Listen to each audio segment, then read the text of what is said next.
আপনার নাম কি? আমার নাম শিমলা। শিমলা। পরিবারে কে কে আছে? পরিবারে তেমন বলতে কেউ নাই, 4 ভাই বোন। বাবা কি করেন? বাবা মা দুজনই মারা গেছে। এখন কি করতেছেন আপনি? এখন আমি বর্তমানে গার্মেন্টসে চাকরি করে খাই। আচ্ছা, পরিবারে তাহলে আপনার বাবা মা কেউ নাই? না, সেই কারণে আমার এখানে এসে মানে এই কথাটা বলা। যদি বাবা মা থাকতো তবে ওরাই দেখে শুনে ভালো একটা বিয়ে দিত। আচ্ছা, এখন কেমন ছেলে, দেশি ছেলে না বিদেশি ছেলে চাচ্ছেন? এখন দেশি হোক বিদেশি হোক আমার কোনো তেমন কোনো ইয়ে নেই, কারণ ছেলেটা অবশ্যই ভালো হইতে হবে, যেহেতু আমি একটা ডিভোর্সি মেয়ে।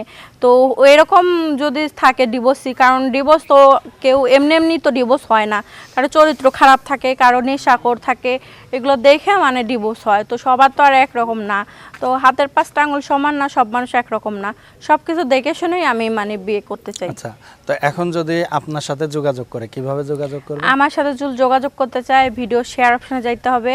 শেয়ার অপশনে যাইয়া আমার হোয়াটসঅ্যাপ ইমো দুটোই আছে, ওখানে আমার সীমিত টাইমের জন্য আমার নাম্বারটাও দেওয়া থাকবে, কারণ আমার নাম্বারটা যদি না পায় তাহলে হোয়াটসঅ্যাপ ইমোসে আমার সাথে যোগাযোগ করতে পারে।